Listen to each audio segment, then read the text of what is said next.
ஒரு ஆள் கதை வசனம் எழுதுவார் பார்த்துக்கங்க. அவர் ஒரு சினிமாவில் வசனம் எழுதியிருந்தார். ஒருவனுடைய நினைப்பு தான் வெளிப்பாடாக வரும் இல்லையா? அந்த வெளிப்பாடு எப்படி வரும் கேளுங்க. PS வீரப்பா வில்லை.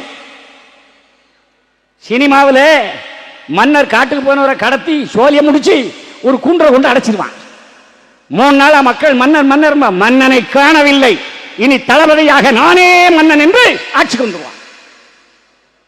PS வீரப்பா ஆட்சி செய்து ஓ மந்திரி நகர் சோதனைக்கு போயிட்டு வாங்க. அவர் நகர் சோதனைக்கு போவார். போயிட்டு வந்து சொல்லுவான், என்ன மந்திரி போனாயா? ஆம் சென்றேன். கண்டாயா? ஆம் கண்டேன். என்ன மக்கள் என்ன நினைக்கிறார்கள்? மன்னன் எங்கே என்று கேட்கிறார்கள். மன்னன் எங்கே சென்றான்? மன்னனுடைய நிலை என்ன என்று கேட்கிறார்கள்.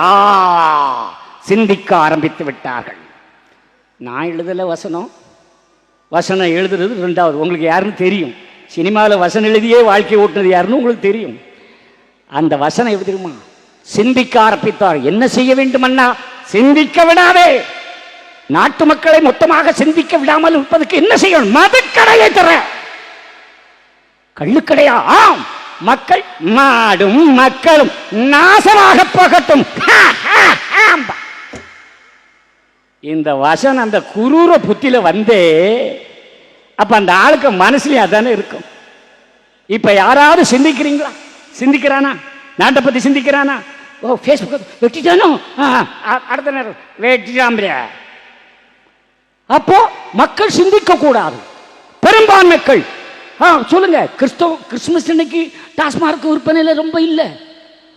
ரம்ஜான் அன்னைக்கு டாஸ்மார்க் விற்பனை ரொம்ப இல்லை. ஆனா தீபாவளி அன்னைக்கு கோடி. குமரி மாவட்டம் 1.5 கோடி முதலிடம். என்ன கிரிக்கெட் மேட்ச் தான் நடக்குது. வாங்கி தட்டிச்ச உடனே பாவல விடுது. ஏன் ஒரு அப்ப என்ன செய்யணும்? பிள்ளையா குடிக்காத, அங்க போ குடிக்காத அப்படின்னு சொல்லணும். ஒரு அப்ப ஒரு அம்மா என்ன சொல்லுவா? அம்மானே அப்பா அடிச்சுட்டாரோ, அம்மா இனிமேல் அதெல்லாம் பண்ணக்கூடாது, தப்பு பண்ணாத, இதை சொல்லணும். அம்மா ஆன்மீகம், அப்பன் அரசியல். அரசியல் சரியாக இருந்திருந்தால் ஆன்மீகவாதிகள் தெருவுக்கு வந்திருக்க மாட்டார்கள். இன்று அரசியல் சரியில்லை. அதனால் ஆளுகின்ற அரசியல் சரியானால் தான் நம் மதத்தை, நம் தேசத்தை, நம் நாட்டை, நம் கலாச்சாரத்தை காக்க முடியும். மக்களே, வேறு எதனாலும் காக்க முடியாது. மேடைக்கு மேடை பேசினா ஒன்றும் ஜெயிக்க முடியாது. உங்கள் சிந்தனைகள் எல்லாம் ஓட்டுக்களாக மாற வேண்டும். அப்பொழுதுதான் ஜெயிக்க முடியும்.